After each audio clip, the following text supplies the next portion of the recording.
we recommend you take this moment to do what we're about to do, which is enjoy an Alp.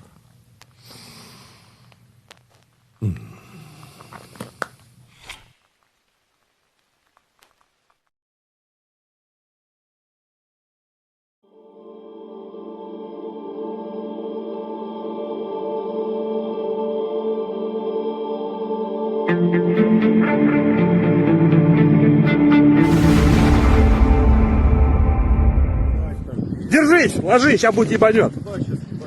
Сейчас ебанет. Уйди, сейчас ебанет. У-ху! Ебать в рот.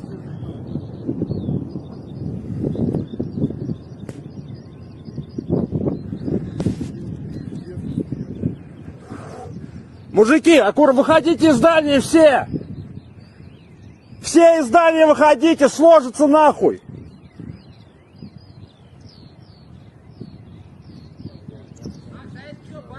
Да, из здания всех выгоняй! Сейчас сложится нахуй! Я дам тебе підписку, що він завтра перебери, блядь! Єбана! Відпусти ти! Це мій мій син! Суки ви кончені, я! Патихи кончені. Відпусти! Блядь! Відпусти в єбу! А дай, що зробити?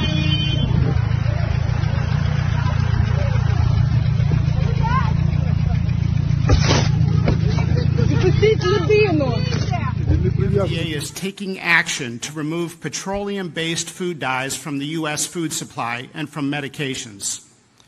For the last 50 years, American children have increasingly been living in a toxic soup of synthetic chemicals.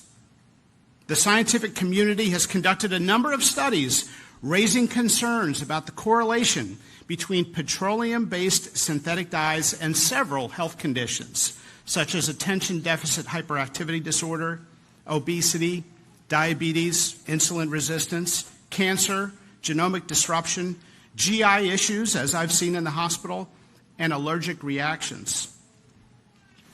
For example, this Lancet study conducted a randomized, double-blinded, placebo-controlled study on food dyes and concluded that artificial colors in the diet, quote, result in increased hyperactivity. Entire trade team this morning. There is a lot of progress being made. We now have 18 proposals on paper that have been brought to the trade team. Again, these are proposals on paper that countries have proposed to the Trump administration and to our government. You have Secretary Bessent, Secretary Lutnick, Ambassador Greer, NEC Director Hassett, and Peter Navarro, the entire trade team, meeting with 34 countries this week alone.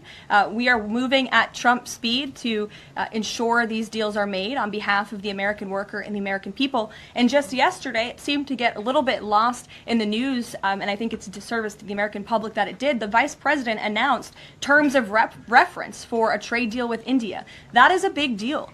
We know when we look at the numbers, the monetary trade barriers and the non-monetary trade barriers from India, they have been ripping off the United States and American workers for a very long time. So the fact that the Vice President with Prime Minister Modi on that trip in India announced these terms of reference, which is essentially a framework to move the ball forward to sign a good trade deal between our two nations, is great progress, and it speaks to the work ethic and the real labor that's being put into this effort by the President's trade. Suggested that with the tariff rates as high as they are now, it's effectively an embargo of trade between the United States and China. Do you see it that way? That's true.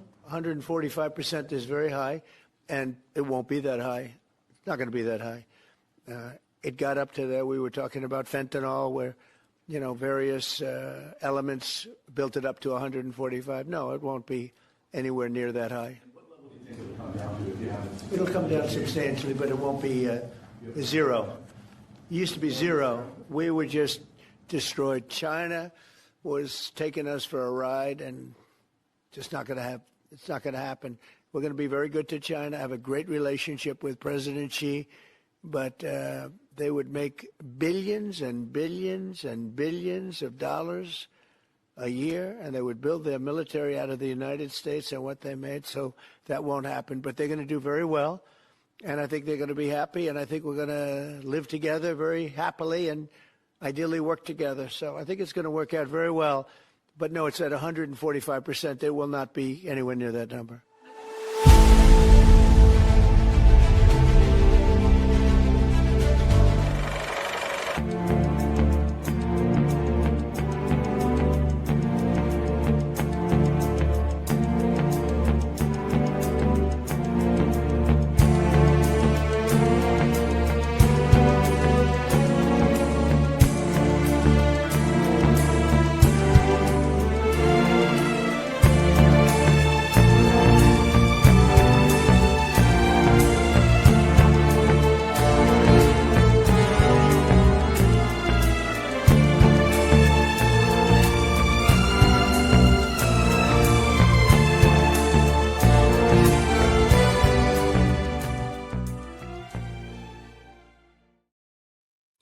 Welcome back to the SCIF. Glad to have you today. I'm a little bit under the weather, but we're going to power through this. So we've been having a lot of themes here on the SCIF. One of those is the vassal state of the European Union under China. We're going to continue to push that and educate people on what the European globalist leaders are actually doing. We're going to talk over the next few weeks about DoD infiltration by the Chinese and by Maoist forces, globalist forces. We're talking about that every day with the firing of certain individuals out of the Hexeth Pentagon. And we're going to talk about the forever wars. Europe, Ukrainian war, they want to keep that going. We want to stop the Iran war. That's going to be our major theme going forward. We don't want our men and women over there. We don't want our ships attacked. We don't want our bases attacked. We don't want our embassies attacked. And let me tell you, folks, if we get in a major war with Iran, I don't know if you ever saw the movie The Patriot, when Mel Gibson gets up in the beginning of the revolution and said, this war will be among us. Guess what? If we get in a war with Iran, how many terrorists do you think that Biden led into the United States? If you don't think, there are probably hundreds, if not thousands, of terrorist cells across the United States right now, loyal to the Iranian theocracy, you're wrong. So you'll see sabotage, you'll see terror attacks, schools, daycares, grocery stores, theaters, everything. So we want to stop this war. There's no reason for it. It's not in our national interest. That's the bottom line. It's not in our national interest, no matter what the neocons say, to start a war with Iran. Yesterday, we had a little trouble at the end with the interview with General Comer. I don't know why that was. Rumble is a little crazy sometimes, a little finicky. We're going to try that again at the end of the show and play part of that interview. So stay tuned for that. Sorry about that yesterday where people missed that. But we have another packed show today. In the second segment, we're going to have Pete Blaber on. Yesterday, he couldn't come on because of the fires and electrical power outages in LA, near where he lives, or in California. So he's going to come on, and we're going to dig into Ukraine and show you some of the narrative that is being pushed by the globalist media and globalist influencers. Let's just call them that. They're paid influencers to influence your opinion on the Ukraine war. And we're just here telling the truth. So Pete and I are going to dig into that pretty deep. He's a former Delta Force commander from the same business that I was years ago. And we probably worked together. We figured out maybe in Yugoslavia or whatever. We're also, second hour, we're going to have Mary Holland, who's the president of Children's Health Defense. Fantastic woman, good friend of the show, good friend of CDM. We've been working with them for years, helping them get their content out because we believe in it. And it's RFK's nonprofit. And he's actually our attorney on our suit against the Trusted News Initiative, which is held up in DC courts. Go figure. They won't even put it on the docket. But today is April, what's today? The 23rd, I think. Yes, April 23rd. And here's your mission brief. Zelenskiy torpedoes peace in London. Surprise, surprise, surprise. If anybody remembers Gomer Pyle, there's been negotiations going on in London between the EU, Russia, Ukraine, and the United States. The UK foreign minister and Marco Rubio pulled out because Zelenskiy basically said, we're not ceding territory. Well, they don't even have a choice. I mean, they don't own the territory right now. Russia does. So we're not going to have a peace unless some territory, probably on both sides, are going to be needed to be given up. And that Trump has said that, both sides. Trump bombing Iran will be the end of his presidency. We're really going to push this hard. I truly believe this. And we're going to put all our political capital on the line. We're going to leave it all on the field to try to stop this war here at CDM. Josh McKoon in Georgia, the head of the Georgia GOP. We're going to dig into Mr. Josh. You need to know what's going on, because a lot of conservative ink has endorsed this guy, including Turning Point and others. We know the truth, and we're going to get that out. So you need to know about that. And can Scott Bessent lower rates if the Fed doesn't want to? This is a big deal. Trump came out yesterday and said he's not going to fire the head of the Fed, but he wants rates lower. I think this is all part of the deal, and putting pressure on Bessent, on Powell in different ways, trying to get him to lower rates, and then leaving it out that if he wants to blame the economy on Powell for not lowering rates, he can do that. Trump knows we're heading into some pain before we get to the good stuff, and we need to support him, and we will support him here at CDM through this right decisions he's making on the tariffs and other things. And the Voice of America attacks Trump ally Orban in Hungary. There's a whole big saga here that we are going to educate you on at the Voice of America, Radio Free Liberty, Radio Europe. Just a mess. It's not getting cleaned up. In fact, it's going the other way. So we're going to talk about that. Pete Blaber is going to be on with us here shortly. We're going to take a quick break. When we come back, we'll dig into the Ukraine war. Stay with us. This is the SCIF. Be right back.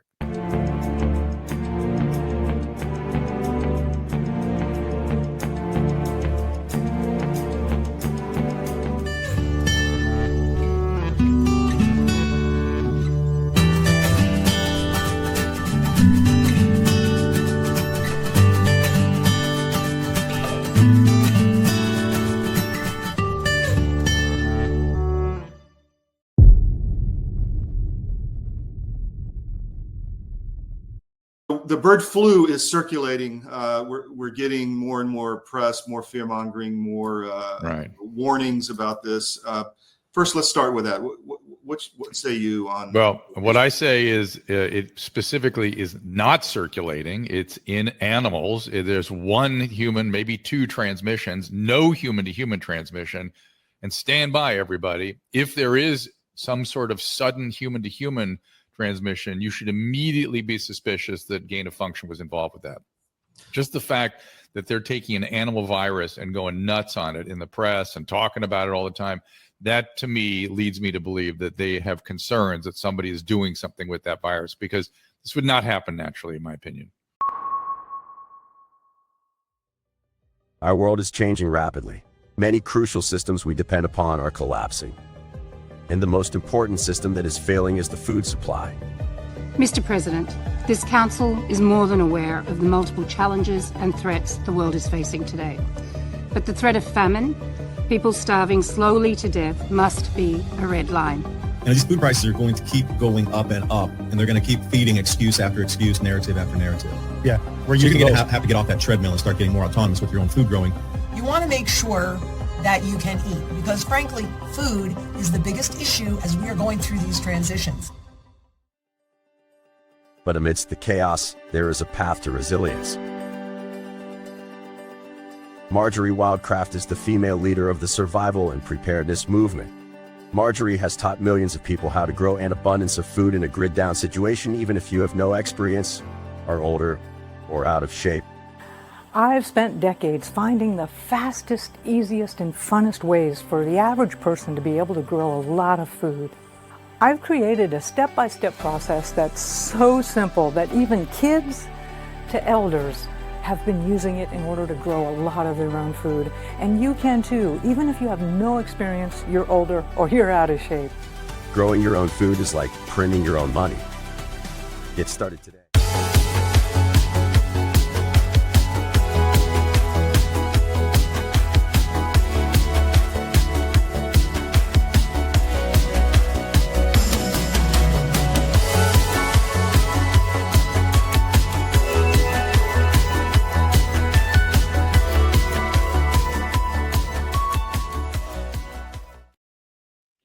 Welcome back to the SCIF. I want to talk about Iran real quick while we're waiting on Pete Blaber to come on.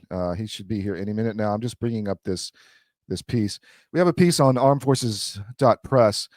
Trump bombing Iran will be the end of his presidency. I really believe this. I put this out early this morning. You know, I get these middle of the night things, and I have to wake up and write them down because they come to me in the middle of the night. And I put this piece out. Please read it on armedforces.press.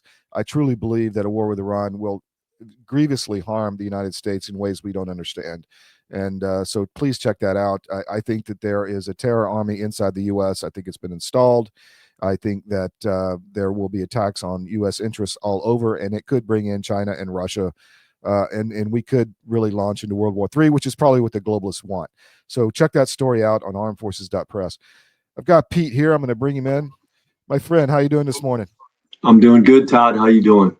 Fantastic. So you sent me a video of General Hodges, retired U.S. Army. He was the Supreme Allied Commander in Europe. Am I correct? Yes, he was from 2014 to 2017 when he retired. Yeah, and we're talking about all these influencers out there, and we want to go through and show people the narrative on this tape. But before we do that, I want to talk to you a couple other things. I was watching that tape, and I just had the impression of how, I mean, these people really want to control the world, man. They're talking about, you know, harming Russia, getting a war going with Europe and Russia, bringing in China. I mean, they're talking about, they've been thinking about a global conflict for a long time. And to me, that is so dishonorable as a U.S. military officer. How did they lose their soul on this thing? Do you get it? Yeah, well, you know, all I think normal people can do is wonder and, you know, and talk about it and try to get inside their heads. But what I see as, Todd, and we'll watch it in a second, it's a living, breathing historical example of how we, the world, as you just referenced, and specifically Ukraine, got to where they are today, which is, you know, incredibly sad. 600,000 plus killed in action, 600,000 plus wounded, many of them seriously in action. The eastern part of the country destroyed, no economy. That's how Ukraine got there, and they got there. And you know what I'm talking about is paid influencers and political actors pushing propaganda, coordinated propaganda, and without any regard for facts or the reality of the situation on the ground. And you know, then the second thing that's so sad about it is, you know, this effort that the Trump administration has taken since they came into office in January. Priority is to stop the war, and just as shocking to people like us, it's hard to believe there's anybody against stopping this war, but yet there is. And we saw the Democratic Party meet with Zelenskiy and sabotage the Oval Office meeting, and then we listened to this. He's a big influencer in Europe. He talks to all the European media outlets constantly. He's one of the biggest influencers in U.S. pro-war commentary also. And, you know, it's the same thing when you listen to it. Everything is rosy. Ukraine's doing great. Russia is a paper tiger. He continues to parrot that, which it's just, you know, again, without regard to reality, it's like these guys think that people just listen to them and not anyone else, or not, again, the reality of the situation on the ground. So we're going to listen to this tape, and we're going to do it piece by piece because I've got some of it labeled out. But, you know, there was a quote, the U.S. general, I think it was Westmoreland or somebody was talking to the Vietnamese general after the war and said, you know, you never beat us on the battlefield. And the Vietnamese general said, yeah, but that's irrelevant because we won. So I see the same situation right here. You've got these guys in their C2 cell thinking all this, you know, Clausewitzian Sun Tzu tactics to like hit Moscow and all this other stuff. And they're talking about deep fires and, you know, lots of technical words, and they're losing the big picture because, you know, I just found it really dishonorable that U.S. military officers in the UK and the US are talking this way. I mean, that's just what me away. So go ahead. Do you want to comment on that? Then I'll roll. I agree with you. And I just think there should be anytime a former military person, and I'll include myself in that, but especially these generals, come on TV, they should have to, above their head should be, I'm being paid by these groups. He's on numerous NGO boards of directors. He retired first off, his EUCOM command is 14 to 17. That's when the Obama administration and Joe Biden overthrew the Ukrainian government in 14. And then so he's invested in all you watch tapes of him, he proudly announces that he endorsed, Joe Biden in the 2020 election. So this is Joe Biden's war. It should be called Joe Biden's war. He's the number one expand NATO senator from 1994 on. That's feature articles in the New York Times about him leading the charge. He was in the Obama White House. He had one job, Ukraine. That's where Burisma came up, or Hunter. He ran this, and him and his mouthpieces, which is Jake Sullivan, Susan Rice, and Anthony Blinken. And again, after the Oval Office thing, the arsonists always come back to the fire. Those three were the lead Democratic Party commentators on, what a travesty it was that President Trump mistreated Zelenskiy. And it's the same thing going on still. They're still the ones criticizing the peace effort, but you should be able to see above their head. If they're taking money from anyone, if they're on NGO boards of directors, that should be above their head. And, you and I can just say out loud, I'm not taking any money from anyone. I'm not on any NGO board. I take money from advertisers, but that's it. Yeah, right. And so you're running a business, and people know that. But it's disingenuous to continue to come out and talk this way, like you're saying, especially because it has no basis in fact. And at one point in this, I'm sure we'll get to it, he talks about the interviewer asked him, POTUS came out a few weeks ago and said Ukraine started the war. How shocking is that? And he says it was gobsmacked. But they never will talk. They'll never go, of course, Ukraine didn't. Here's why. First of all, second of all, third. They'll never address it. And they're very smart at this phase. They're trying to be careful not to perjure themselves because they know how tenuous this is. So they just won't address it. They'll just say, how could Trump say that? He's wrong. They won't say Kamala Harris went to Brussels a week before 22 invasion and said Ukraine's going to be part of NATO, which Putin had been saying we need security guarantees. They can't be part of NATO. I mean, you can blame Putin for invading, but you have to understand what they were saying, right? I mean, that you just have to understand that is a red line. He would lose power if Ukraine went and became part of NATO.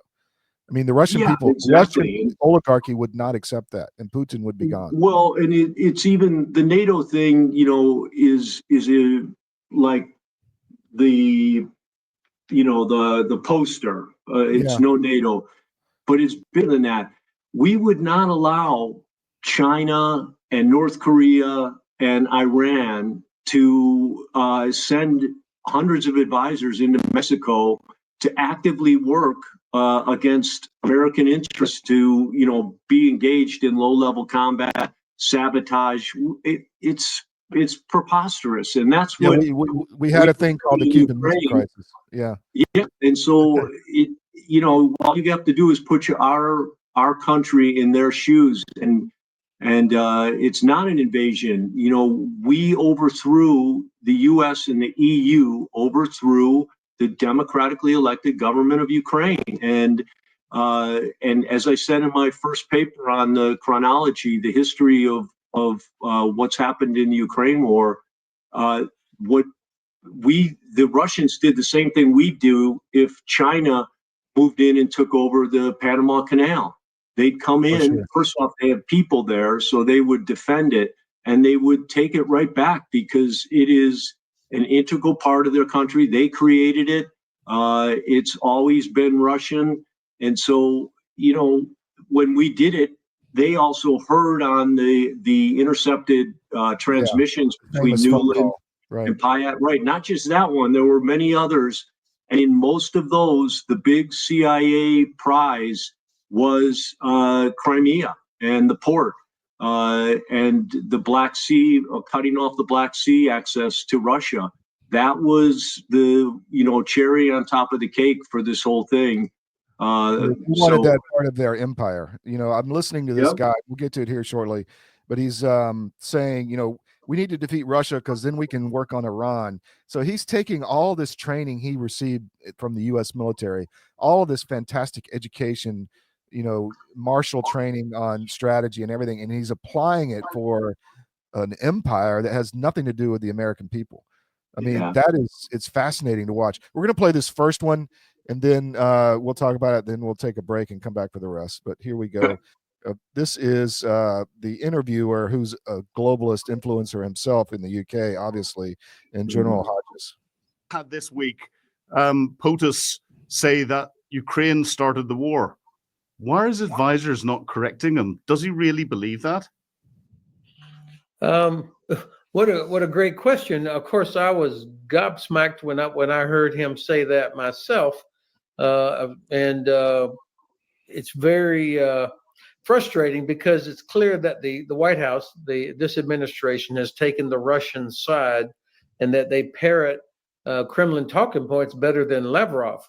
I can't figure out exactly what this is about. I don't know that there's some deep psychological reason for it, and I don't believe that the president is a Russian asset, not an intentional asset as is sometimes described.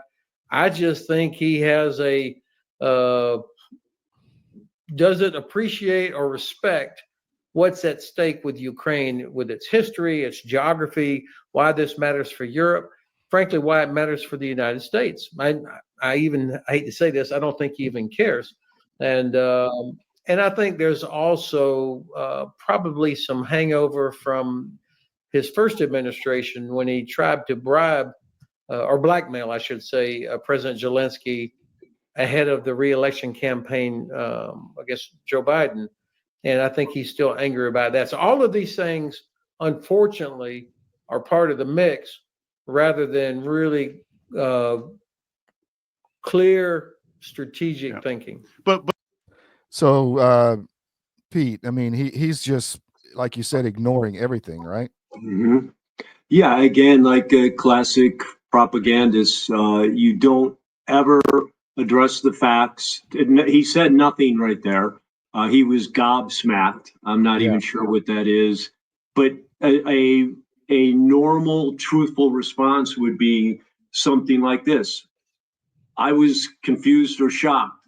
And of course, Ukraine didn't start the war.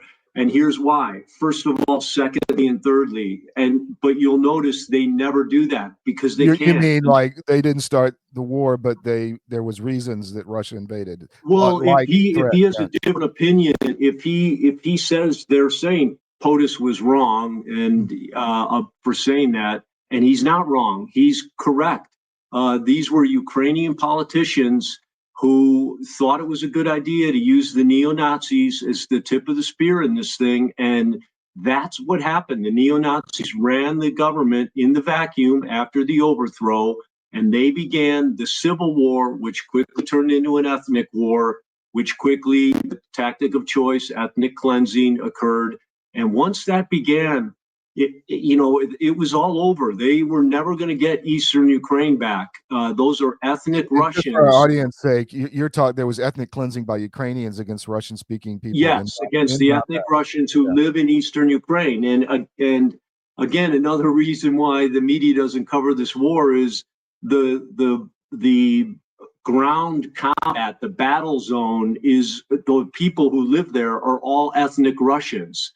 All the destruction you see, no Ukrainians, non-ethnic Russian Ukrainians have had their towns leveled, and you're seeing the rubble of Eastern Ukraine, which is where all the ethnic Russians lived.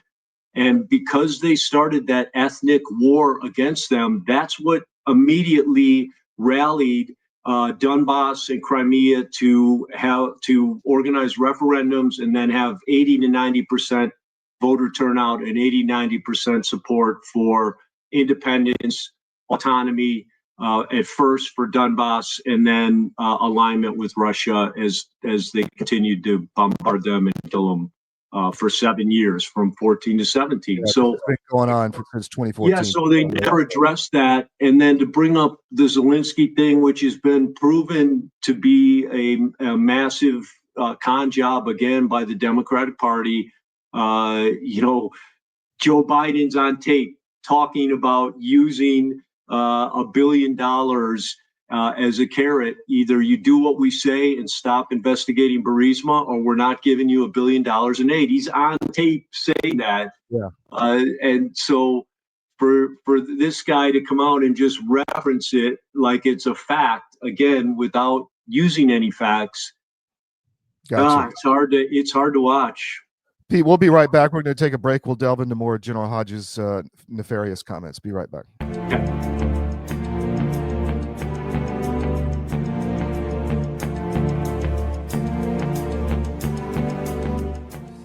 Your government doesn't care about you. That's why you need a medical emergency kit. It contains life-saving medications like ivermectin, Z-Pak, and antibiotics. Stock them before they block them. True life Alp story. I got a call from a friend of mine yesterday, honestly, true story, who said his girlfriend had just broken up with him over Alp. He wouldn't stop. And I thought to myself, that's kind of sad. And he said, no, it's not sad. Imagine if I'd married her. Now I know I was saved. Then the next day, this same friend is driving at twice the speed limit through a major American city, pulled over by a cop in a speed trap. Cop takes his license registration, goes back to the patrol car, runs him, comes back, looks in the window and sees a tin of Alp on the dashboard. Pauses, stunned, says to my friend, you use Alp? Yeah, I do, says my friend. So do I, says the cop. We all do. He looks at my friend thoughtfully and goes, drive safely, sir, and hands back his license and registration. No ticket. So in 2 days, he's saved from a tragic marriage to a girl who doesn't like Alp and a speeding ticket. All true. It's more than a nicotine marriage.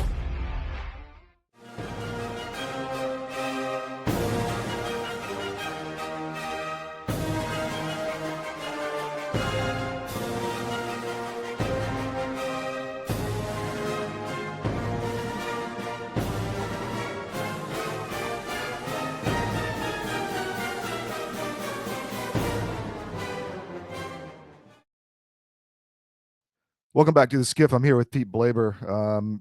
Please put CDM.press in your daily scan, morning, noon, and night. It's the best way you can help us bring us traffic. Tell your friends, tell one person a day about CDM. But we're the new wire service without the globalist spin. We're also on podcast anywhere. We're on X, Gettr, Rumble. Please catch the show and tell people about it. Pete, I'm going to play another clip from General Hodges, and this one is about Steve Witkoff, which I found interesting. I think, first of all, anybody that's watching this administration has to recognize that they do nothing that is in accordance with normal convention, tradition, how to even act presidential. I mean, it's so different from everything we've known in the past. And so, eventually we'll get used to it. And while it drives me crazy because I see an assault on our Constitution almost daily, and as well as on our allies, and on what I think are our strategic interests. The fact is, he's the elected president, and that's who we've got to deal with until there are new elections. Well, I'm glad you see that. So it's not just me getting confused through naivety. No. It's difficult to. It's hard to watch. I mean, there's no other way for me to describe it. But it's not just him. I mean, he's obviously enabled by a coterie of people around him who I would describe as different from Trump. One, he now has made sure that the only people around him are those who will agree with him or who will carry out what he wants. Now, what you've described when it comes to foreign policy is an interesting situation. And I think that you've got a case where who does what is not necessarily the traditional way of doing it. Almost every president has a special envoy for specific tasks. That in and of itself is not unique. but it's clear, or at least it looks to me, that the Secretary of State is not the one organizing and coordinating foreign policy on behalf of the president. Mr. Witkoff is involved. He clearly is in over his head. He's not the right person to be doing this, but it almost doesn't matter because President Trump's voice is the only one that actually matters.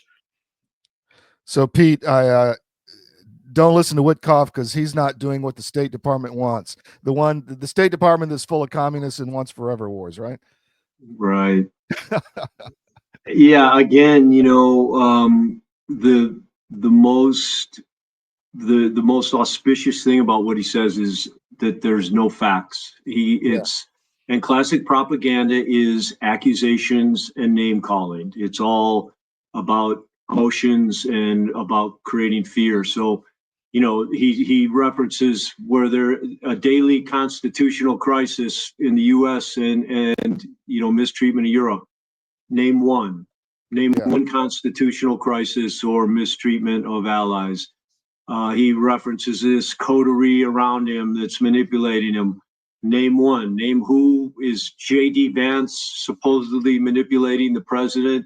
Again, when you just listen and with the filter on of, okay, when does he actually say a fact? When does he actually give an example? He never does. And that's, again, hallmarks of propaganda, paid influencers. They just talk mishmash, wishy-washy stuff, but it's the two overriding principles are accusations and name calling. And you just saw that could be a classroom, a video for classroom instruction on propaganda. Yeah, completely. So this next clip is him talking about Russia, essentially. So let's listen to this. Yep. First of all, you've got too many people that don't understand the geography and don't appreciate the nature of war in general and the character of this particular war. If I've been seeing reports now for 3 years about how there's no way Russia could lose. They just too big, too many. Ukraine has all these problems, and people have lost sight of the fact that Ukrainians are fighting for their life, for their survival. They're literally defending their homeland. And also, even when the president yells at President Zelenskiy and says, "You got no cards." I mean, well, the Taliban had no cards against us, but they certainly won. The Viet Cong had no cards against us. They won. And so history is full of examples of where small, outnumbered, ragged armies or whatever defeated on paper much larger armies and navies. I was thinking, I heard this today. Somebody said the last time that an empire tried to save the crown jewel of the empire was when France tried to hang on to Algeria. They killed 1 million Algerians, and the Algerians did not buckle. So I think we need to take a look and understand what the Ukrainians are doing. And then when you look at the Russian economy and what they're doing, how they're grabbing people off the street. These Chinese soldiers are the latest example. But soldiers are going into the attack on golf carts and civilian cars. They just don't have anything. Pete, the bullshit detector just went way up here. Yeah, it's incredible, isn't it? Did he just say that Russia's grabbing people off the streets? We played that cold open in the beginning. Yeah, and they're going into combat on golf carts. And so, and this is why I tell people, go on to the Telegram channel and watch raw videos from the Russian side. There's a few good reporters on the ground, independent journalists, but just raw videos from the Russian side, and you'll immediately discredit everything he just said. But he, again, you don't have to go full Monty with guys driving in on golf carts. It's preposterous. But again, I tried to write down as many as I could. He starts with, people don't understand the geography. Tell us what they don't understand about the geography. Yeah. And then he says, or the nature or the character of the war of Ukraine. What part of that are you referencing They're not buying his bullshit. Exactly. And then he does a non sequitur, again, just makes up this thing about the Oval Office disagreement and Trump saying to him, "You don't have cards." Well, if we were to had that clip, we could play it. He's talking about the negotiation. You don't have the card. What Trump was saying to him, and you could hear it between sound bites, was you don't have the negotiation cards. You're losing. You're on your heels right now, leaning backwards, and the Russians are continuing to push forward. That's all he was saying. But this guy turns it into the NBA won, the Algerians won, and they didn't have any cards either. And of course, that's war he's talking about. That's combat. They won on the ground. With the case of the Vietnamese after we left, it was pretty obvious. I just found it shocking that he accused the Russians of pulling people off the street. I've probably played 5 videos of them, their bounty hunters pulling kids off the street in Ukraine, sending them to the front. These are not even, this is a private organization they did in Ukraine. There's not even military recruiters. They're pulling them in, and they're not even part of the Ukrainian military. They're throwing them up in some private formations that don't even get horrific. It's horrific, Todd. And and again, to all our viewers, find a point in history where any military that was victorious had to force its people to fight, had to pull them off the street. There's numerous guys have been killed in these confrontations.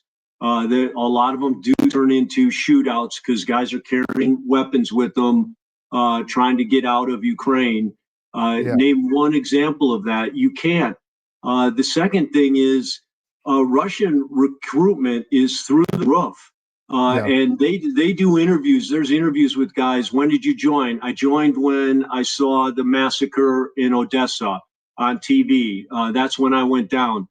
And what he's doing is misleading. He's misleading the world. Russia, everything they tried to do with this war, they achieved the opposite of. They wanted to break Russia apart, create internal dissent, which would lead to the overthrow of Putin.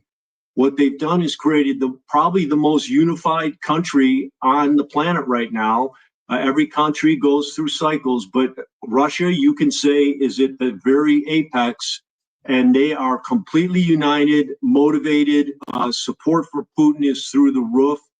And, another thing we don't talk about, which I think is incredibly significant, is this is the first time in modern history where we've seen Muslims and Christians fighting together in not just a unified way, but in a very functional, healthy way. And again, I think, that's another positive thing that's come out of this. 30% of Russia is Muslim. People don't realize that. And they're some of the most committed. The Abdi Aladanov is the lieutenant general in commands Akhmat Special Forces.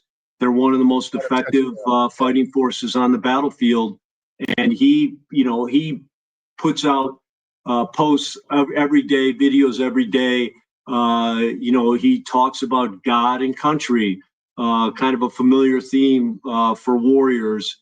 Again, it's so disingenuous what he's saying, and it's hugely negative because people listen to that, and he should be educating people. He should be talking about the reality on the ground, not this 2015 propaganda version of how we're going to hold this lie together, which is there's a whole nother.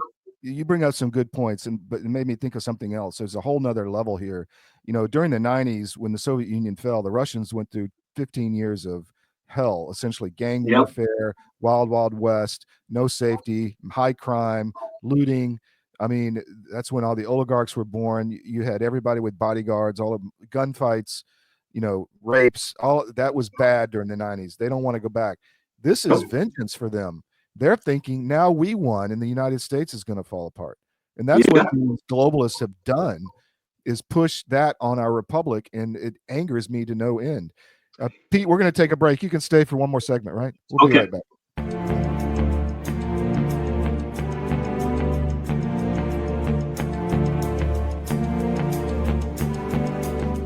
Well, in the case of hydroxychloroquine and ivermectin, these are two medications that have been FDA approved for use in humans for decades. They are very, very inexpensive. Interestingly, available over the counter in almost every other country other than the US and Canada.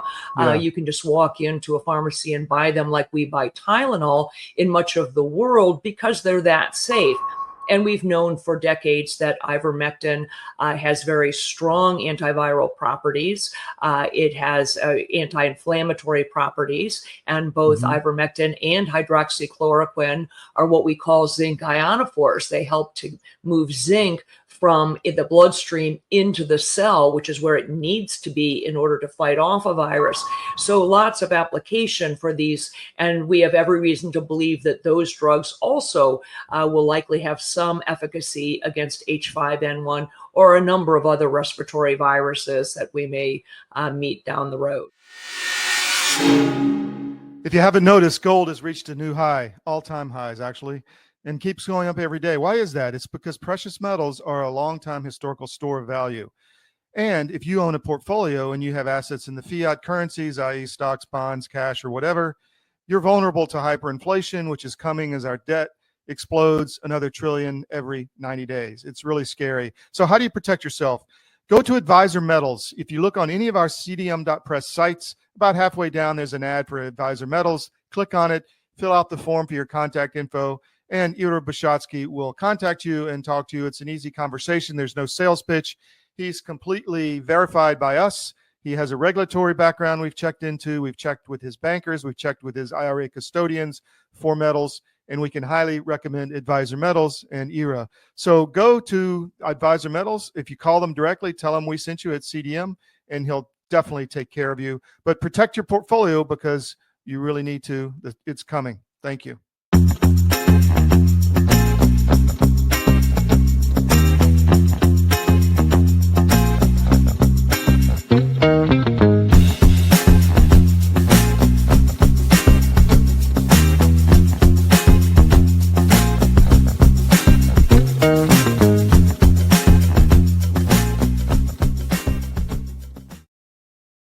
Welcome back to the SCIF. I'm here with Pete Blaber, former Delta Force commander. Pete, this is another clip. I'm going to play this and we can talk about it again. 1 second. The necessity yet, but certainly, as General Cavoli, Sakir said, you can defeat Russia's advantage of mass with precision if you have enough time. And by that, of course, he's talking about you go after headquarters, you go after logistics, you go after their long-range fires, their bases. And I think the Ukrainians also recognize that Russia is only able to stay in this war as long as they can export oil and gas to China and India. So wrecking Russia's oil and gas infrastructure would be the equivalent of strategic bombing. And I think one of the most fascinating aspects of this war is how Ukraine has grown its defense industry during the war, despite. So, Pete, he's talking strategic bombing. He wants to destroy Russia's infrastructure. I mean, the disclosures are coming out here. This is what this is about, right? Yeah. Cutting off Russia's economy. Mm-hmm. It wasn't about the people of Ukraine. They don't give a shit about the people of Ukraine.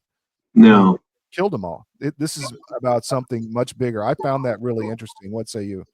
Yeah, I agree. It's and that's why too often we use the term NATO to describe the European interests, and that's not accurate. The EU it is the best way to describe why the Europeans are all in on this. The EU saw and sees Ukraine as the greatest addition that they could possibly add to bring the EU on par with the United States and China as an economic superpower. And so, the gas and oil is a big part of what they were after in the beginning. That's why Burisma, Biden went right in February of 2014 and got that job for Hunter on Burisma, because they saw this as energy independence for the EU also. So, him talking that, and again, the gobbledygook, he quotes someone as saying, mass can be defeated by precision as long as you have time. Okay, what does that mean? It was 10-to-1 population advantage. Russia. Yeah, at what How much time do you What- need, dude? Yeah, 100 years. I mean, and then it's just bizarre beyond belief. But that's what, again, it's important. It should be a bio above his head. SOC year 2014 to 2017. So the Ukrainian government was overthrown by the EU and US in 2014. Yep. Yeah. And then endorsed Biden. It's Biden's war. He's been all in. He's got no other option but to just come up with far-fetched reasons why we should continue to support, because maybe something will happen and all of these individuals who took part in this will have an out. But right now, they don't see an out. So they're willing to get more and more preposterous. They're willing to risk humanity's future, World War III, Yes. for their own freaking for their own legacy, reputation, and to stay out of jail, probably. Unbelievable. All right, here's one more, which is another part of this, which I believe is about the Black Sea. Sure, to make changes necessary when you had to do it. Now, I don't want to paint the Ukrainian side as having done everything exactly right. Obviously, they haven't. General Zaluzhny, when he was, of course, now Ambassador Zaluzhny, but when he was General Zaluzhny, he worked very hard to try and change that old Soviet culture that was in the Ukrainian armed forces, particularly at the higher levels. He worked very hard to change that. And I think General Zelenskiy, of course, is continuing to do that as well, even though he's a pretty tough old guy himself. The thing is, the Ukrainians had no choice but to unleash the talent of their young people. The vast majority of the army are people that joined within the last 3 years. So it's not like it's a big, huge, old professional force.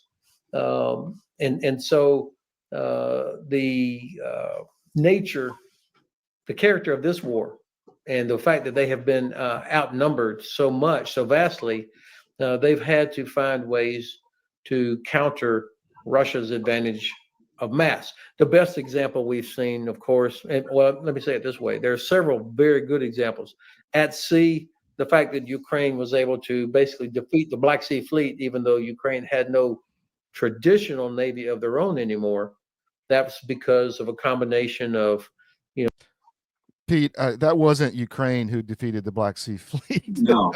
That was the U.S. Military. Am I right? U.S. Navy and the CIA specifically, and that's in the New York Times article where they're, the attempt to brag about what they do actually exposes how wrong they were. And it was U.S. Navy, all source intelligence, ISR assets, yes, drones, the cutting edge drones, and of course CIA operating, naval.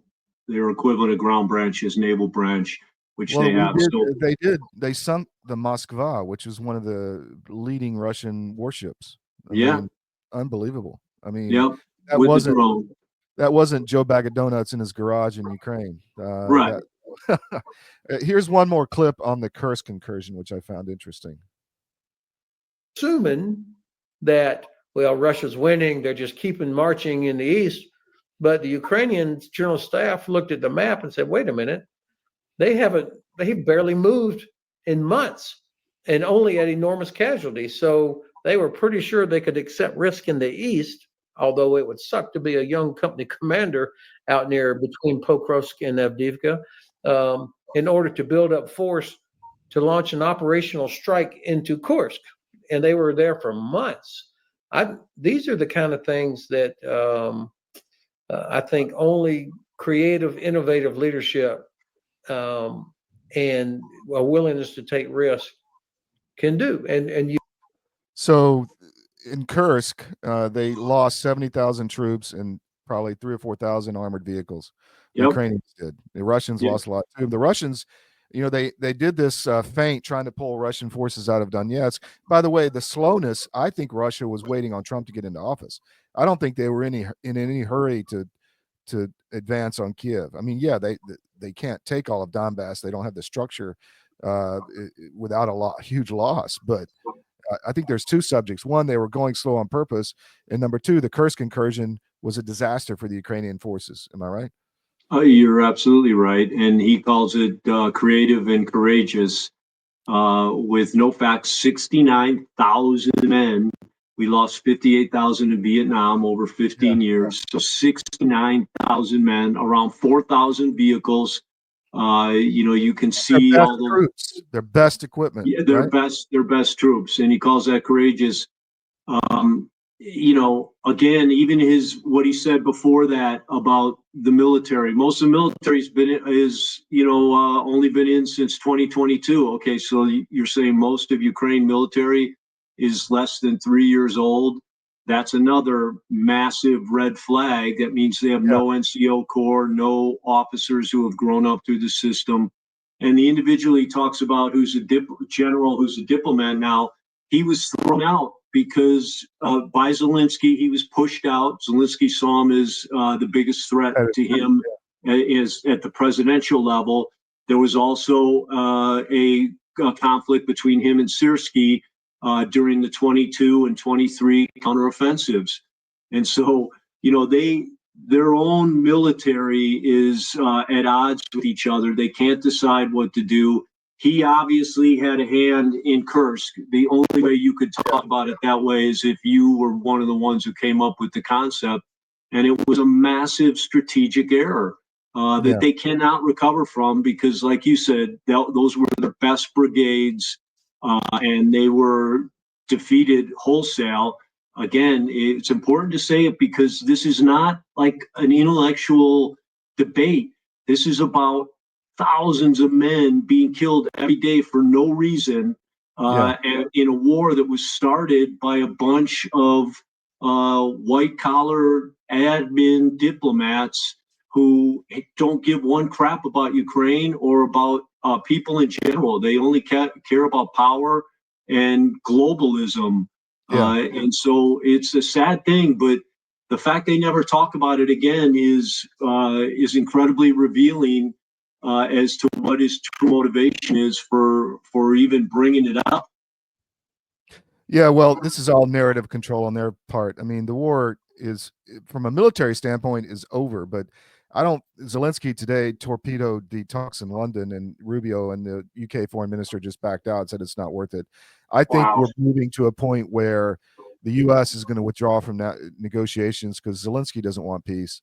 And I think they're going to stop all U.S. involvement, or at least a lot of it, and then negotiate with Russia on economic terms and let Europe do what they want to do. I think Europe is not working for us. They're working for China. All this is for China and to weaken the United States military, and we need to end it right away. So I think this is all narrative control. Pete, we're out of time for this segment. You're a wealth of insight, just from experience on the ground and infantry and specialized infantry and special ops. So thank you for coming on. We will have you back. You're popular on the show, so thanks for your time, Pete. I know you're busy. Take care. Yep, bye. You bet, Todd. Take care.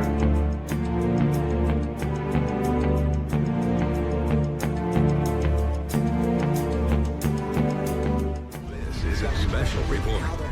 Knowing how to invest your money is harder than ever before. Dealing with stock market volatility, record debt, and terrorist attacks requires new thinking. At U.S. Asset Management, we can help you see the world more clearly so that you can move beyond the chaos and invest with confidence. Call us, visit us online, or drop by our office. U.S. Asset Management, helping you make better decisions with your money. pandemic, we can never be caught unprepared again. And so many Americans, when COVID hit, they had nothing in the house. Stores were shut down and doctors' offices were shut down. And even if doctors prescribed drugs, hydroxychloroquine, ivermectin, pharmacists wouldn't fill the prescriptions. That was a nightmare. Now the situation is much worse. We have these horrible supply chain problems. In our emergency medical kit at the Wellness Company, we have 8 prescription drugs that are all potentially life-saving. Most people who died with COVID, they died in the hospital because they didn't receive early treatment. Every American family should have one of these.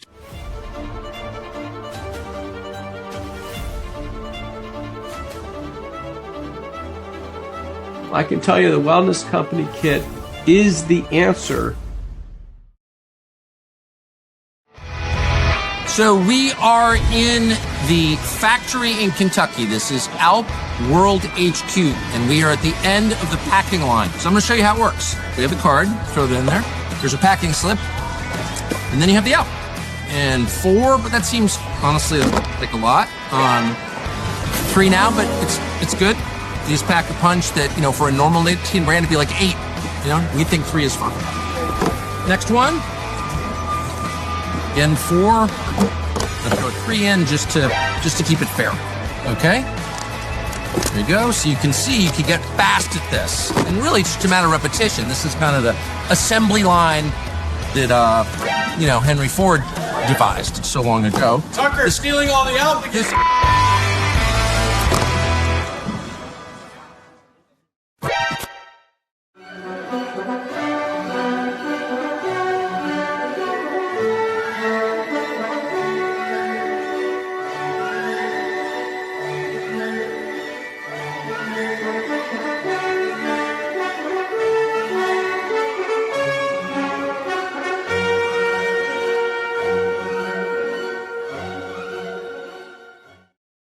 Welcome back to the SCIF. A lot of good comments on Pete's comments.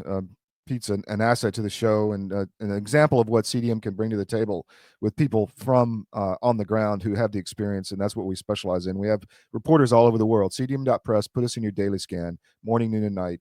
We are the new global wire service, global news without the globalist spin. We've got 3 subjects to talk about. Josh McKoon in Georgia, the head of the GOP, big news there.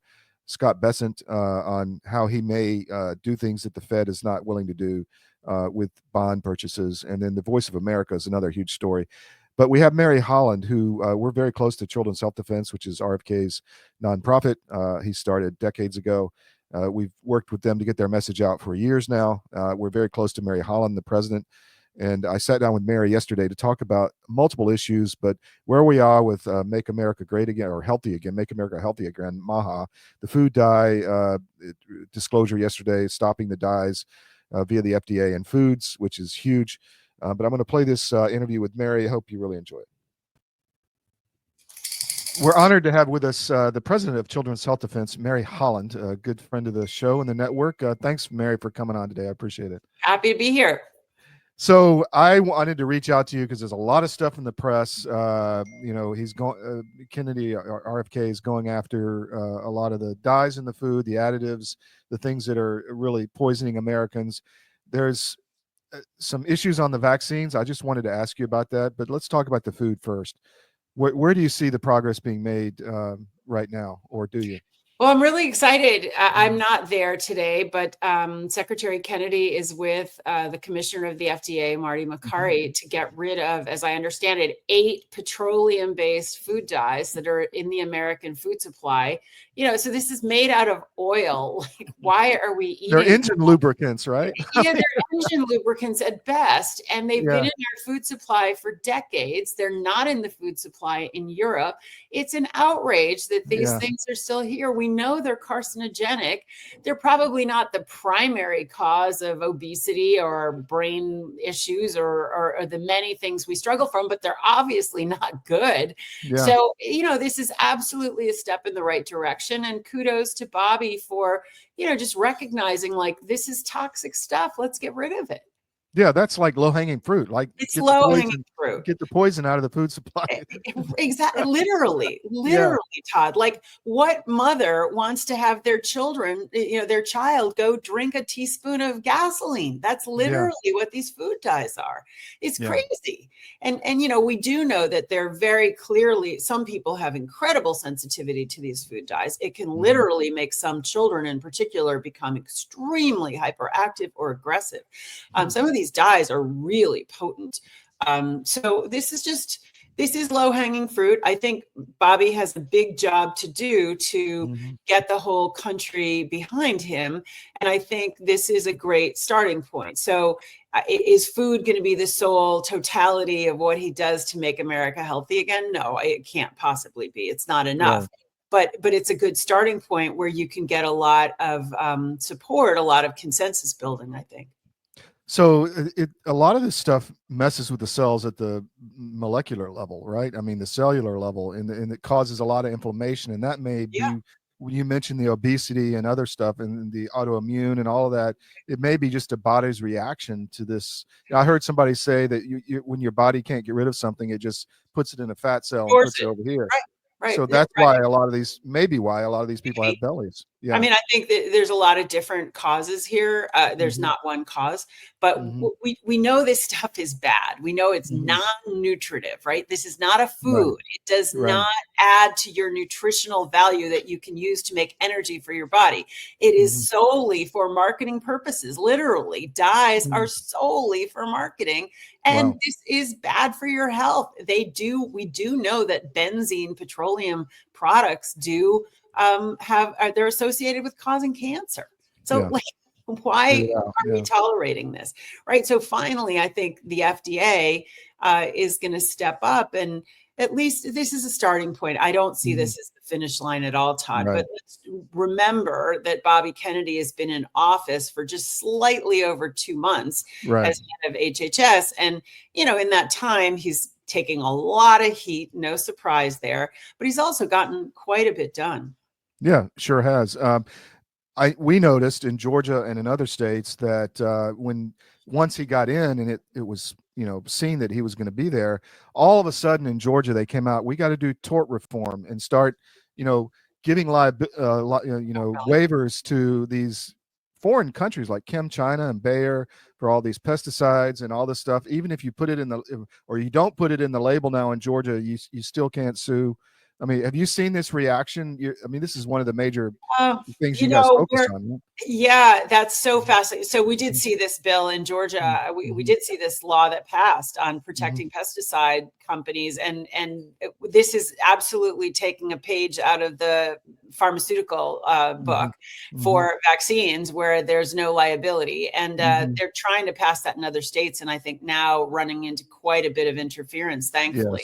Yes. But I think, Bobby Kennedy's detractors are largely, big pharma, big ag, who see that, change is coming and it is going to interfere with their profits. And so there's no real surprise there, Todd. I don't think Bobby's in the slightest bit surprised. And it's definitely not going to deter him. And it's interesting to me, I'm not in DC today at this press briefing, but, he met with the heads of all of these big food companies a couple weeks ago, right? General Foods, General Mills, Kellogg. I think that he's trying to sort of, give them some nudge them. Notice and comment. Tell us what you want us to know, but we're moving forward. So that is one of the big areas CHD has worked on is glyphosate and all that stuff, poisons in the food supply and in your environment. Have you seen any progress on that in the recent period? Well, I think one of the biggest places where we've seen real progress is with fluoridation of the water. So it's so interesting. Again, I'm seeing this pushback. And I read some op-ed in the New York Times the other day of like, oh my God, now children's teeth are going to rot. No, actually, Europe has basically never fluoridated the water. They have no differences in level of cavities for children or for adults. So no, clearly our teeth are not going to rot because we're taking a poison industrial byproduct out of the water supply. So on that, that, I think Bobby Kennedy doesn't have the authority to mandate that in any way, but he went to go meet with Utah, with the governor, which is the first state to take out fluoride at a state level. And I think he's been supporting that and writing about it and speaking about it. I think that he doesn't have oversight over the Department of Agriculture. He doesn't have oversight over the Environmental Protection Agency. So there's definitely lanes that he has to walk through. He's head of HHS, which is a huge bureaucracy.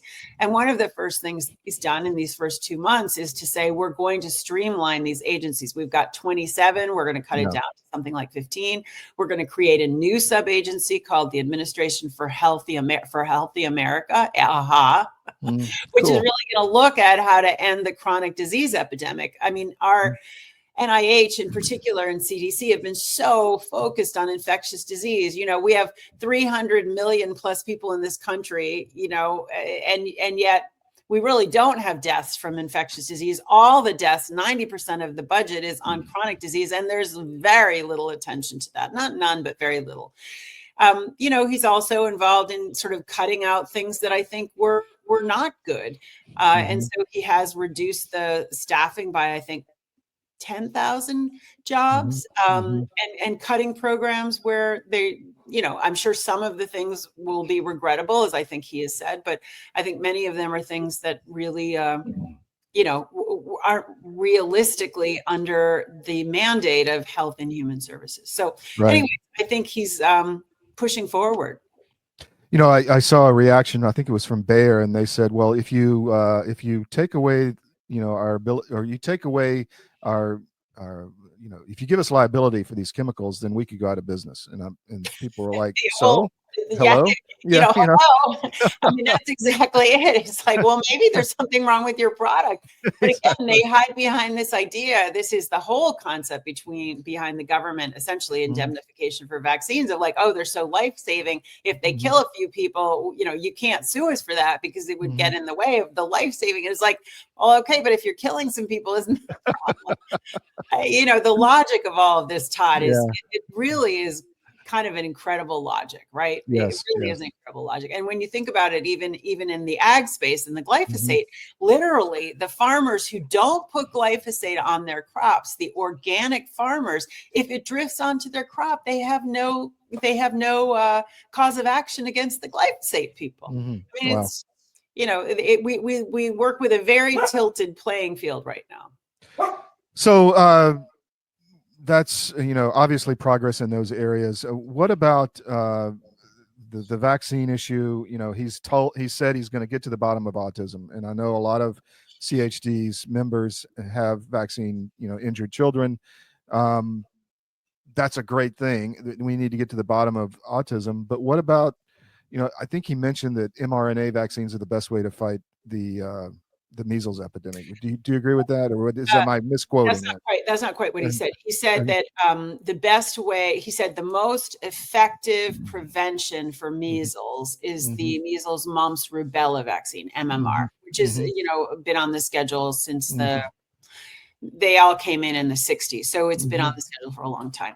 So that's what's really important, Todd, is that he also said vaccination is a personal choice. And he symbolically, very importantly, flew down to West Texas to be with the family of the first child who died in this outbreak of measles. Now, what's really important here is that neither of those two deaths of young children were from the measles. They were from pneumonia. One was an after effect of, was a progression poorly treated by the hospital of the pneumonia. That's the first. Dr. Corey was all over that, right? Yes, we had Dr. Corey look at the medical records, Dr. Suzanne Humphreys look at the records, Dr. Ben Edwards look at the records, and also our Chief Science Officer, Brian Hooker. The second child actually had pre-existing, really serious respiratory issues that were really poorly treated, and measles was not directly related. In the first child, we've seen the death certificate, and it's the 5th cause of death, Todd. She died of a heart attacked. There was this, there were other events, respiratory events. It was not, neither of these children died from measles. But Bobby Kennedy is correct that right now, the most effective way to prevent measles is with a shot that is against 3 diseases. Now that's really, to me, inexcusable. If the government really wants people to take a shot to prevent measles, well, then have a measles shot. Don't have an MMR shot that's at least tripling, and we know it's more than tripling, the risks associated with this shot. That's a monopoly by Merck that is inexcusable that we don't have that. There's been a lot of problems with that shot over the years. It is the shot that injured my son. It is the shot that injured Polly's son. It has injured thousands and thousands, tens of thousands of people. It can cause inflammation, and particular brain inflammation, which can then lead to the symptoms of autism. That's indisputable. So I am, what he said is it prevents measles. Now, many people at this point, I'm old enough, Todd, I had measles. Measles, if you go back and look at the Brady Bunch, episode, it's like, oh, yeah, that's great. We played that before. Stay home and have ice cream. Measles historically is not a serious childhood illness. It does seem to be more severe in Texas right now, Todd, and it's very strange. We don't have an index case, and the Department of Health of Texas has not typed this particular strain. So there's some weird things going on with this outbreak. But measles is historically not a dangerous childhood disease. On the contrary, it's something that where their kids leap milestones in their development when they have one of these illnesses. And then it does, in some sense, there's good scientific literature that does prevent them. It builds their immune system. It trains the immune system. And so it is helpful. People who've had measles often have less other much more serious later health complications like cancer. Interesting. What else? Is there anything else that CHD wants people to get out there right now? Well, I mean, I was in Washington last week, Todd, and I was at Secretary Kennedy's first press conference, which was saying that the autism numbers are really alarming. We never hear that. It's like, oh, this is okay. This is normal. No problem. Now down, up from 1 in 36 to now 1 in 31, but no problem here, Houston, and 1 in 12 and a half boys in California. Oh, no problem. That's so absurd, Todd. Yeah, it is. It is really serious developmental disability. And yes, there are some people who categorize themselves as on the autism spectrum who are very high functioning, who can hold down jobs, who can have productive lives, but they're a minority. Todd, they're a minority. 2/3 of people with that ASD diagnosis, which is a horrible diagnosis. That's a whole separate story. But 2/3 of people are very seriously impacted. Most of them will not hold jobs. Most of them have very hard lives with lots of comorbid conditions like seizures, like obsessive compulsive disorder, like very severe anxiety, like serious gastrointestinal problems. They're very serious comorbidities. And about 1/3 of the people have what's now being designated as profound autism, which often usually means they literally can't speak. Think about what your life would be like, Todd. Your livelihood is speaking. Think about what your life would be like if you could not speak to the people closest to you. It's like literally these people, many of whom now are being able to communicate with us through remarkable technologies of spelling, because this is apraxia that they have. It's not that they don't think, it's just they can't use these muscles. But it's like being in solitary confinement for decades. We have so much to learn from those children, but we've got to stop creating this suffering for people. And the denial that we see from Autism Speaks and from the Autism Self-Advocacy Network and from Senator Warren and others is appalling. We have a really serious problem health-wise that could bankrupt this country. And as Bobby said, it's absolutely a canard that this is all better diagnosing. That's just a ridiculous. It's so ridiculous. It's astonishing that these people have gotten away with this for decades. It's horrifying. My son is already in his late 20s, and I've been dealing with this gaslighting nonsense for over 20 years. It's appalling. And I'm so grateful, as so many people are in the autism world, that Bobby Kennedy is finally saying, yeah, we're going to get to the bottom of this. We're enough. Do you think he'll be successful in that? Yes, I absolutely think he's going to be. be successful. He's sitting on mountains of data, Todd. You know, between Medicaid and Medicare and the vaccine safety data link and VSafe from the COVID shots, he is sitting on mountains of information, and he has some good artificial intelligence experts there who can help sift through this data, and he will come back at least with the beginning answers. There is, as he said at that press conference last week, Todd, there is a, not enormous subset of the environmental causes that could cause a rise that is 4 times more prevalent in boys than in girls, from 1 in 10,000 in the 1980s to 1 in 31 today. And that's 2022 data in 8-year-olds. So we know the real rate is much higher than 1 in 31. That's amazing. Now at 4. I didn't know anybody who was autistic when I was a kid. Yeah, there were no kids, Todd. There were no kids who were autistic when you and I were growing up. They didn't exist.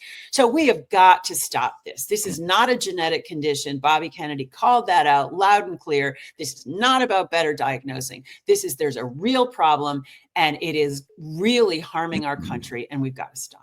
Is it just about money? Last question, or is there some other, national security? I think that's a really interesting question, Todd. I think it's about more than money, but certainly money is how, what makes the world go around. So there's billions of dollars. There is now an autism industry. It is pharmaceuticals. It is doctors. It is speech therapists. It is special ed. So that's part of it. It's part of it, but I have a feeling it's not the whole story. Mary, thank you very much. Really appreciate your time. I know you're busy, so take care. Thanks, Todd. Take care.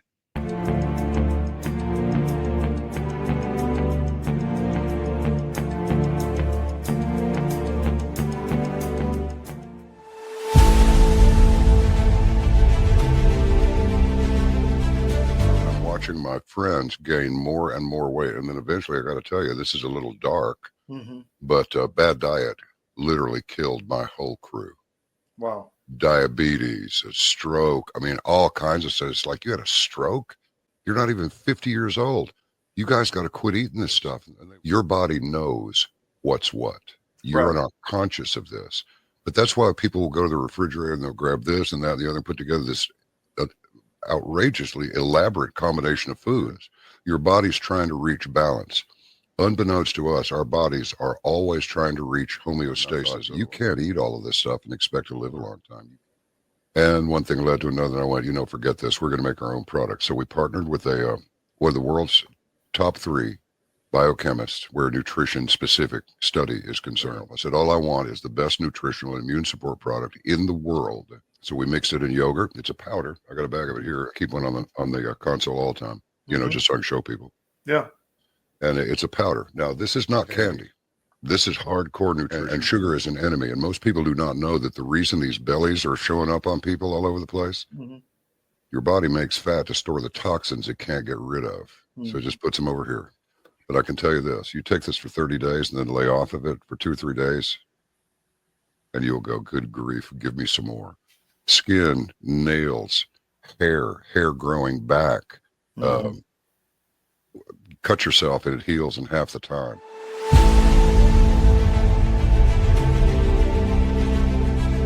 I'm David Cross, and you may know me from my election integrity work, but I also own U.S. Asset Management, an investment advisory practice.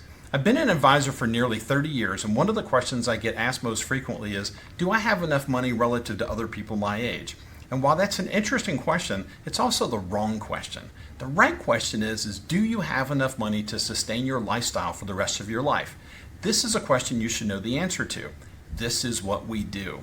Check us out at us-am.com and look for our big proud American Eagle logo.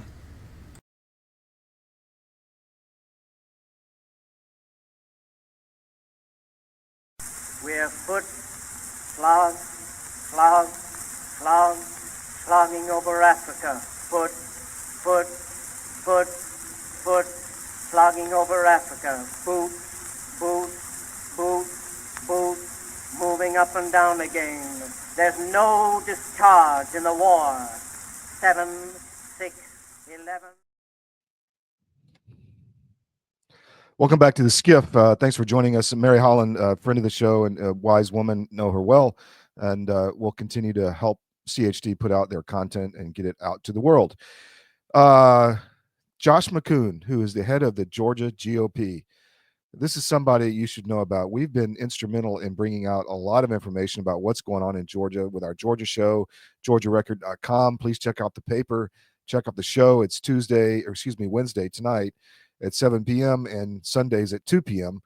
And we really dig into the politics of Georgia. But Josh McKoon is the head of the GOP, and he's running for the GOP again. Several things that that we've outed about him. One, he had on his Facebook page, sorry, I'm still fighting this cold, going to parties at the Eagles Lodge in Atlanta with kids in cages. That's number one. Number two, there was evidence by GOP officials of running honeypots at this organization that we put out. And three, what would you say if, let's pick a corporation, McDonald's, decided they're going to change their name to the U.S. Republican Party Incorporated, and they're going to take over all the duties of the political party as a corporation? Well, that is what has happened in Georgia. Josh has set up, or not set up, but enabled the continuing situation in Georgia where Georgia Republican Party Incorporated, a corporation, is actually running the party with no members, and all the grassroots are shut out. That's what's going on in Georgia. We've been all over this. If you go to GeorgiaRecord.com, which is our Georgia paper, let me bring that up. We've been very, very impactful in Georgia. And here is the paper. Let me just find that. There it is, GeorgiaRecord.com. Check that out, and check out this article by Hank Smith. Just fantastic. And so that is something we're going to stay on, that story. And the other one I wanted to discuss is Scott Bessent. I'm an ex-Bond guy, and Scott Bessent said today, if Powell won't play ball, maybe he will. And so there's talk of him going into the bond market as the Treasury, like the Fed, and trying to manipulate interest rates through bond purchases or sales. We'll see if that happens. This is a story, the Federal Reserve and what they're doing, not lowering interest rates, which Trump is very angry about, is going to continue to be in the news. And it's something we're going to continue to cover because it impacts your life. Interest rates impact your life, your credit cards, your home loan, your car loan, your business loan, access to capital, all of it. And if we don't get the costs down for all of that during this very uncertain, volatile period in the economy, then we're going to have problems. So Bessent is on top of this. He also said that they will de-escalate with China soon. So it looks like a China deal is on the way. And you heard Carolyn Levitt in the cold open say that there are 34 countries they're meeting with right now. So I expect tariff news in the near term. The markets are up today on a lot of those comments. Last is Voice of America. We've been all over this organization for years. Radio Free Europe, Voice of America, all of the channels that used to be so effective against communism in Cuba and in the Eastern Europe under the Iron Curtain have morphed into a Marxist propaganda arm run by the U.S. government. Carrie Lake was supposed to come in and take care of this and lead it. She did not get appointed. The other guy they wanted to take over this as director was not appointed. And so now it's just drifting, but it's been very active against, guess what, our Trump allies in Hungary.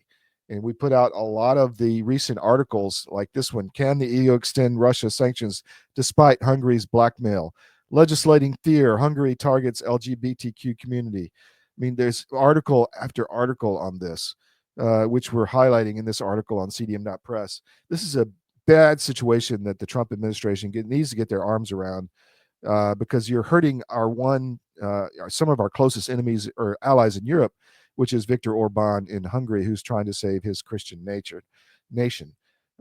Very important story. We've been on this for some time. They're Marxist, Maoist, globalist propaganda they've been pumping into Eastern Europe for years, and in the Balkans and elsewhere, the State Department. Not cool. So again, we're going to stay on it.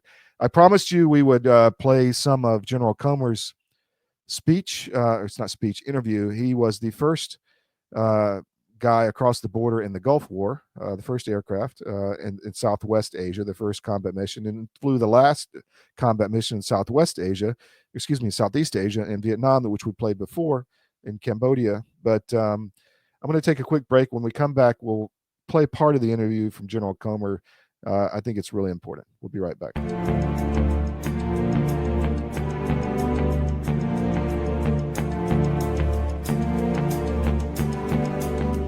Okay, ready? Ready. So we're out in the field in South Dakota shooting pheasants, and we're coming out here to a milo field you can see behind us, and I was throwing in an ALP. Someone else was using a tobacco product, and then somebody, and I'm not going to name names, pulled that out in public at a hunt. And so that's obviously yesterday. What we have here, ALP, is tomorrow, and we're going to make that official by symbolically ending the long reign of this product. Willie Robertson happened to be hunting with us. We don't have a mechanical fur, but we do have former U.S. Senator Rick Santorum of Pennsylvania. With an arm. Willie's got a 12 gauge. I've got my trusty 20. And we're going to see what we can do to usher out the Zen aircraft.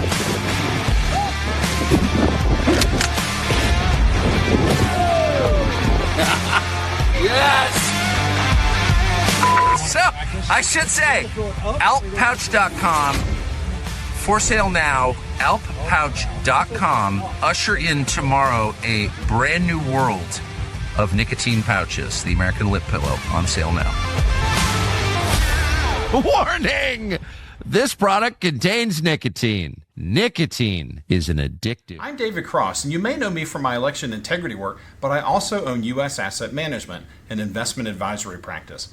I've been an advisor for nearly 30 years, and one of the questions I get asked most frequently is, do I have enough money relative to other people my age? And while that's an interesting question, it's also the wrong question. The right question is do you have enough money to sustain your lifestyle for the rest of your life? This is a question you should know the answer to. This is what we do.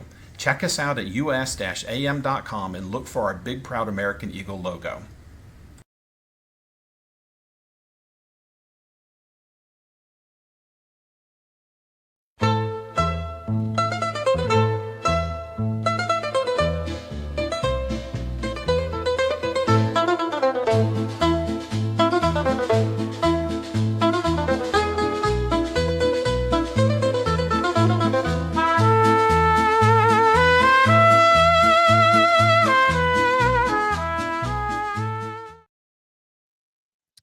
Well, thank you for joining us on the SCIF. I'm going to play the first part of the interview with General Richard Comer, who ended up a 2-star in the U.S. Air Force, retired, was second in command of Air Force Special Operations Command, was at Joint Special Operations Command, and my commander at the 20th Special Operations Squadron back in the day. And this is about the first night of the Gulf War. I think you'll really enjoy this. We love history at CDM, and we're going to continue history in various forms as we go forward on the SCIF, because it's information you need to know. And here we go. So we're back to part 2 of War Stories with General Rich Comer, who was my commander way back in the day at the 20th Special Operations Squadron, flying MH-53J Pueblos. And he had the, I guess, the luck to start the Gulf War, in the first Gulf War, on the first night. And I'm going to let him tell the whole story leading up to it and then what happened that night. So welcome, sir. Oh, Todd. Oh, again. Well, the last episode was, of course, how we ended Southeast Asia. Right. And this episode is how we began Desert Storm. Mm-hmm. Okay, and Desert Storm, our mission in Desert Storm was tasked to us at the beginning of September. And the reason why is at the very beginning, the guys were planning the war down in Riyadh, and we were up at Dahran. This is 1990, correct? Yeah, 1990, and this was early September. Mm-hmm. And we had been over since we left the States on the 11th of August, got there on the 13th. And it was within 10 days, the Special Forces folks, Green Berets, were tasked to hit these 3 radars that were on the border, situated exactly on the border of Iraq and Saudi Arabia. Mm-hmm. The reason they were on the border is they were jointly manned by both countries. Those 2 countries worked together to watch toward Israel so that they could see if Israel did anything. That's what those radars were originally purposed for. They were right there on the border. So the Green Berets were given the mission of destroying the 3 radar sites. because the air war, as they were planning it right away, was going to funnel in, and this was way out in the west, nowhere near the borders with Kuwait. It was way out in the west of Saudi Arabia, and it was a perfect avenue toward Baghdad, because if those radars were eliminated, there was no radar coverage all the way to Baghdad. So it was a way to open up an air corridor in there. Sure. And the Green Berets planned the mission. They went down with the commander of Special Operations Command Central, SOC sent, to brief General Schwarzkopf. And they gave him a briefing in which, as I understand it, they told him they needed a couple of things. One was authorization to cross the border 72 hours in advance, because they wanted to go around behind them covertly and attack them with some pretty large infantry weapons that they would have to carry, and go around through the desert and sneak up on them. Three different radar sites, 3 different Green Beret teams. And in order to do this properly and maintain their secrecy, they wanted to do exact navigation with a lot of photo imagery of everything that was on the other side of the border behind these radar sites. And then they would use GPSs, handheld GPSs, to walk up there. Well, at that point in time, there were only a few people who knew what a GPS was. If you remember 1990, nobody had that in their cars until, 2005? Yeah. 2008, maybe. Well, this GPS was brand new. I remember that. Yeah. In fact, there were only a limited number of satellites in the sky at that time. We needed to receive. We had a helicopter that was newly turned into the J model payload, and the J model payload navigation system at its heart was GPS nav talking to other systems to make sure everything was accurate, and our projected map, everything would lead us to the exact coordinate, and we would be within 50 feet. If we were receiving 5 satellites at once, we knew we were going to be within 51 feet of our target. Well, we got a 94-foot helicopter. Right. Some of us, if we're within 51 feet and we land with a 94-foot helicopter, we've arrived. You're very close. Yeah. So we've got this kind of stuff, but we're only able to receive at that time 5 satellites about 2 hours a day. And that window moved by 4 minutes a day. Now, during other parts of the day, we might receive 2 or 3 satellites, and we would get a solution, but it would not be within 51 feet. It would be with increasing amounts of error, depending until you got 5 satellites. And like I said, we only got that 2 hours a day because of the number of satellites that were in the space. And they wanted to live by a handheld satellite that was called an Omega, or handheld GPS system. Right. And Schwarzkopf asked, "What the hell is that?" And he told them that you're going to compromise my whole damn war 72 hours prior, and he threw him out.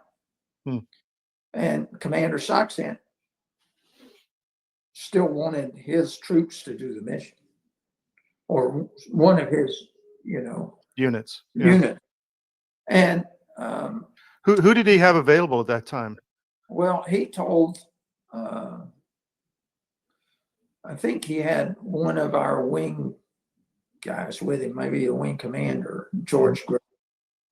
And during this, somewhere in there, George Gray, the wing commander, mentioned to Jesse Johnson, Colonel Jesse Johnson, the commander of Saxent, my payloads have GPS. They're built on GPS, and they went looking for a ship in the middle of the Caribbean Ocean in the middle of the night and without receiving anything except their GPS, they went right to it. Mm-hmm. And he said, well, so as they're getting kicked out, Colonel Johnson tells General Schwarzkopf, I've got helicopters that already have GPS installed. We can task them to do it with their guns. And Schwarzkopf said, well, now you're talking. And they'll cross the border when it's time, Mm-hmm. and not until, and come back and brief me on the mission in a couple of months, he was told. Well, they come flying back up on a little executive jet back to Darfran, where we were. I knew nothing about this mission. This is where the Cobart Towers were, which were eventually blown up, destroyed. Well, we were living in tents right Okay, on the yeah. King Fahd compound at that time. Gotcha. Okay. We were in a former contractor, the guys that were building the airfield for the Saudis. Those contractor compounds were empty, and they were, we put up our tents there, and we had a dozen tents. Mm-hmm. One for our staff to live in, one for our snack bar and TV room, and then 10 for our 10 crews in the other tents. Mm-hmm. How many aircraft did you have at the time? We had 8. Okay. We had eight of the payloads from our 20 ship squadron had been sent over. Yeah. And so we were, suddenly I hear I've got this mission, and I've got to stop these radar sites from communicating on telephone or any other means that they're being attacked. And so I've got to hit them really hard with weaponry. Mm-hmm. And my immediate reaction to the wing operations officer, Colonel Benny Arell, was, all we've got is side-firing 50 caliber machine gun. We can throw some lead out pretty far with those, but the precision required to be able to stop them from communicating immediate. And he said, well, we've got an idea. And the idea was, let's talk to an Apache battalion, and we'll see what kind of firepower they can lend. If you can lead them there with your GPS, they can get there. So the next day, I met the commander of a battalion of Apaches, and he was Lieutenant Colonel Dick Cody, who eventually retired as the Army Vice Chief of Staff, a 4-star when he retired. But he was a lieutenant colonel a year ahead of me. He was a 72 graduate from West Point. I was a 73 graduate from the Air Force Academy. Mm-hmm. He was half Lebanese. So am I. So we had something in common. But when we talked, we're both helicopter pilots, and we walked through how we would do such a mission. What kind of firepower can you put on it? How far out? When do you think that you would be heard on the desert floor? How far out? When they start wondering, what is that noise? Right. Is everything going to be blowing up, or are they going to be able to think that for a while? He assured me that the Hellfire missiles, they're going to be shooting them 6 miles out. We're going to be able to attack them with rockets thereafter, and then go in and hit them with the 30 millimeter guns. He said that we would attack them in waves as we got closer. We would be moving, he said, at about 40 knots. No more than that as we move toward the targets and fire. You get us to a point 6 miles out, and if it's absolutely accurate, I'll update my systems on it, and our targeting system will then in our forward-looking infrared, we'll see the target. You get us to where we see the target with our targeting system, it's going to blow up, pretty much immediately. Mm-hmm. We said, oh, we can do that. Mm-hmm. And that's easy. He said, and then we'll get out of your way. You guys shoot the place up. We'll be your combat rescue support if there's any problems. Right. And, it all worked out that way. I said, well, we got a lot to do. We got to fly together. We got to rehearse our formation procedures. We need secure communications between your helicopters and mine. We got to marry up our equipment, make sure it will interoperate. We wrote up a list of all the things we needed to do in order to get it right. And the first thing was, let's go fly together. We met out. We took off.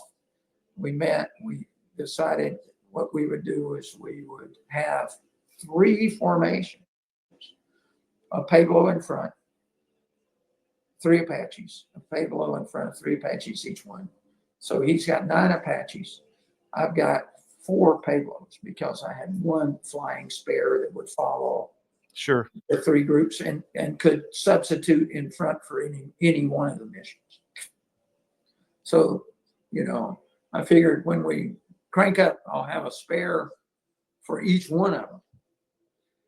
But we could only fly 1 spare because the other aircraft would have to go to another mission. Was there any air refueling or anything? I guess not on the way there. Not on the way there. Okay. On the way back, there was, but it would be only for my yard man is here and he's blowing off my porch. It's okay. Did this happen last time? I don't think so. I hope not. It's Florida. It doesn't matter. Hopefully it'll finish my porch and go away soon. Okay. Sorry. It's okay. Can you still hear me? I can. Yeah. He's fading away now. He's moving around the house. Okay. Let's see. Well, we figured out all these things. Then we get intel comes in and says there's not 3 radar sites anymore. There's now 2. And they've consolidated the 3 into 2 and moved them back from the border because the Iraqis have told the Saudis, you can't come here anymore to these radar sites or we'll shoot you. So the Saudis evacuated and the Iraqis had taken up 3 sites, picked them up and moved them, consolidated them into 2 radar sites. One was about 12 miles away. It was the one that was furthest east, and the one furthest west was like 23, 24 miles on the other side of the border. So now our plan consolidated down to 2 flights. So now I put 2 Pueblos in front of each flight because I got 4 Pueblos. So I got a spare and an alternate spare in case of any equipment failure so that we can ensure success. And he, with 9 Apaches, he puts 4 in each formation and he has 1 running spare also because he had 9 aircraft. Like I had 8, but I had 2 other aircraft. I had tasked at least 2, maybe 3 to another site to set up combat rescue in case that was needed because the beginning of the air war, they're saying, well, casualties can be 1 or 2%. Well, I look at the air war plan, which you could look in my position, I was allowed to look at. And there's 1,000 sorties that night. That's a lot of downed aircraft. Well, if you get 1% down, that's 10 aircraft. 2% is 20. So we had, our unit was fully tasked, except, and then there was an H-60 unit, another H-60 unit, Air Force, Navy at my location. And then Chinooks and Army H-60 that belonged to Special Ops were also tasked for CSAR. And Mhm. they were, part way over toward, they were still south of Iraq, but they were closer to Kuwait. Right. So we're up there and we've got anything that, goes down. And I looked at the map and this is an aside, but I said, we can only go this far because we'll have this much fuel. And I could draw a line to go this far into Iraq. And if the tankers aren't going to air refuel us up there, which would have been idiocy at the beginning of the war, we've got to have enough gas to get back at least this far to meet a tanker. So we can't go beyond a certain line. And they tasked the folks from Europe to provide helicopter units from the north in Turkey. They could come down and cover the north part of Iraq. Of course, they had their ingress areas were very congested and tight, and probably they could not have gone through there without detection and taken fire. But they were in that kind of a box. I didn't envy them. Yeah. We had all this flat desert with open spaces, and to tell the truth, out there on the west, Iraq was an eggshell. It was hollow inside. It had stuff on the border or near the border, like those radar sites. But once you got past that, I mean, it's just a desert. There's nothing there. There were not a bunch of Army units or anything. There was H2 and H3, two airfields with Iraqi air, were in the area, but you could avoid those. It's pretty difficult flying on goggles at night over the desert, especially on a dark night. Were you guys using any of the terrain following capabilities or anything like that? Oh yeah, we used the TF radars, but the TF radars had the problem of beam absorption in the sand. We're set on 100 feet to pass over everything at 100 feet. And we were passing over sand dunes at much less than that. Yeah. And that worried us. But if we had a clear night and we had our forward-looking infrared looking forward, we just aimed the center cross at the top of the ridge line or sand, and we passed over by about 25 feet. And you were what, at like 100 knots, 120, something like that? Yeah. Yeah. And that was if we were,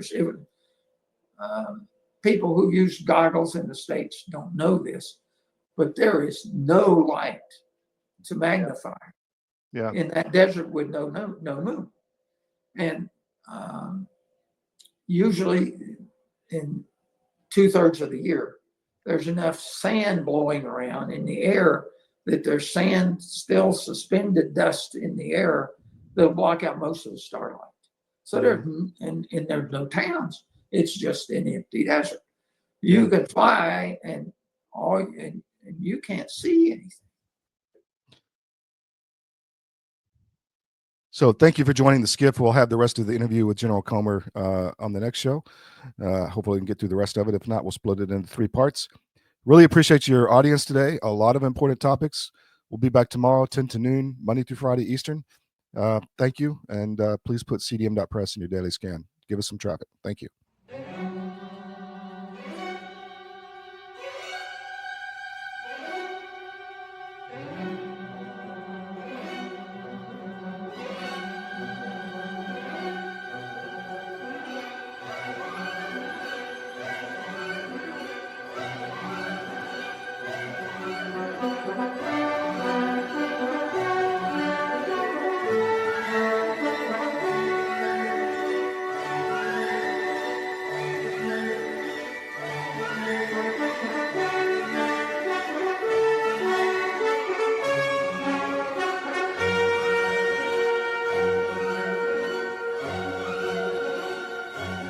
Thank you.